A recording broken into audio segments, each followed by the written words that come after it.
Hello, everybody. I'm back. Welcome back to Carnage Reviews. My name is Eric, and today we are looking at the final film in the Human Centipede trilogy Human Centipede Part 3 Final Sequence. That's right. This may be the last time you hear me say ass to mouth. Let us bow our heads for a moment in silence. If you have not seen my previous videos on Human Centipede Part 1 and Part 2, I highly recommend you check out those videos first before continuing on with this one. Before I break down this not-so-epic conclusion to the Human Centipede trilogy, just a quick reminder that if you have not done so already, please consider subscribing to the channel. It's the best way to keep up to date with everything going on here at Carnage Reviews. Just tap that subscribe button and then hit that bell notification harder than a redheaded stepchild so you're notified every time I upload new content. If you wish to further support the channel, I do also have a Buy Me a Coffee page, which is linked in the description below. The Human Centipede 3 Final Sequence was written and directed by Tom Six. It stars Dieter Lauser, previous star from the first film, Lawrence R. Harvey, who starred in the second film, Robert Lazardo, Tommy Lister Jr., Jay Tavar, Eric Roberts, Bree Olson, Clayton Roner, and Bill Hutchins. And if I mispronounced any of those names, I apologize. The entire film is set in a state prison known as George H.W. Bush State Prison. The prison's warden, William Bill Boss, a cannibalistic psychopath, and his accountant, Dwight Butler, are trying to figure out a way to fix the prison's horrible retention and violence rates. Dwight shows William the first two Human Centipede films and pitches the idea of sewing all the prisoners together, mouth to anus, to form one giant human centipede.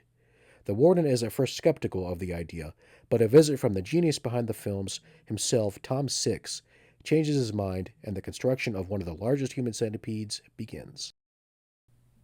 Well, it was hard, that's what she said, but I was able to watch Human Centipede Part 3 Final Sequence multiple times ahead of this review, and whew, man, I thought watching Deadly Friend was hard when I reviewed that, but this was brutal.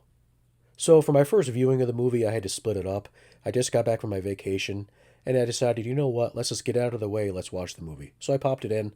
I got 20 minutes into it, and I'm like, you know what, I'm just not in the mood for this. I know, right? Who's not in the mood for some ass-to-mouth action? Admit it, you guys will miss these jokes. This is just not a good movie, and it sucks after watching the second one, which is one crazy-ass ride.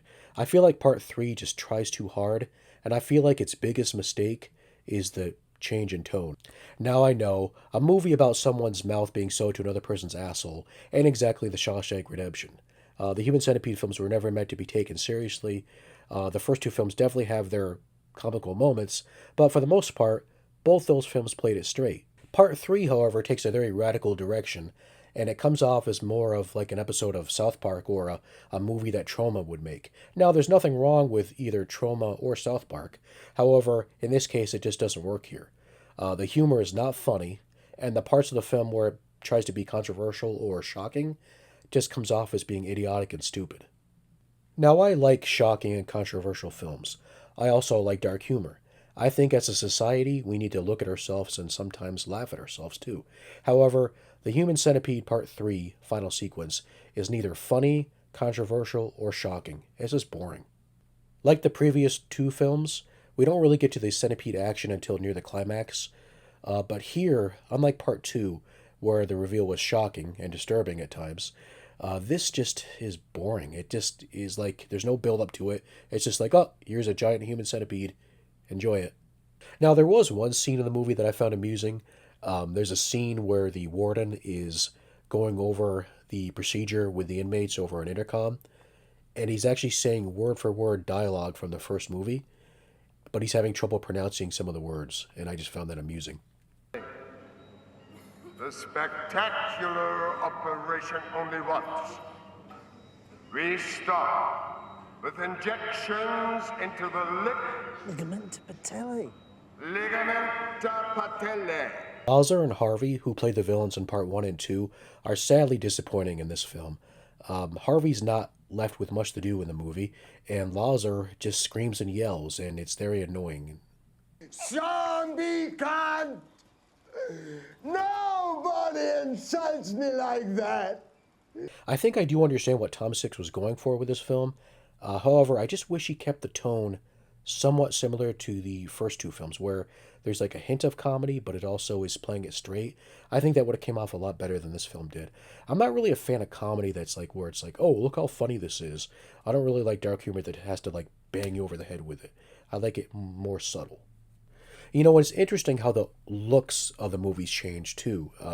Part one and two were very dark in their environments, and part three is very vibrant and contrasty. You know what? I must admit, a movie within a movie within another movie is a pretty clever idea.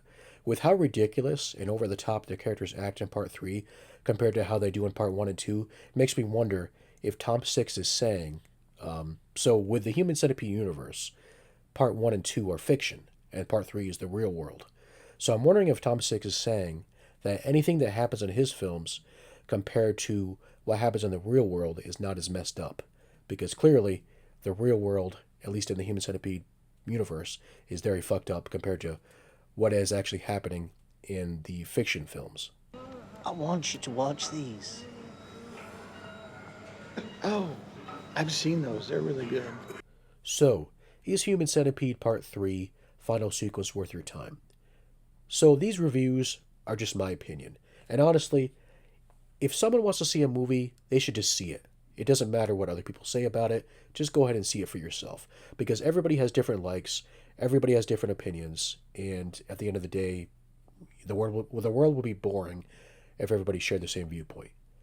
With that said, though, I will have to say that fuck no. Human Centipede Part 3 final sequence is not worth your time. It sucks. It's boring, it's dull, it's not as good as the first two films. The first film wasn't that great to begin with, but the second film raised it a little bit, but Part 3 just takes it right down to the shitter. It sucks. I'm not even going to give it a skull rating. My rating for this movie is simply, it sucks. Well, this wraps up my look at all three Human Centipede films. Before we say goodbye, though, I thought I would rank for you my favorite films in the series. So it'll go from favorite to least favorite. Number 1, Human Centipede Part 2. Number 2, Human Centipede Part 1. And at the surprise of no one, Human Centipede Part 3 is at the bottom of the barrel because it's garbage. Thanks for checking out today's video, guys. What do you think about Human Centipede Part 3 final sequence? How would you rate the series overall? Let me know in the comment section. And if you enjoyed today's video, please tap that like button. And if you haven't done so already, please consider subscribing to the channel. I don't quite know what movie I'll be reviewing next, but I do know this. It will not involve any ass-to-mouth action. Take care, guys. Bye-bye.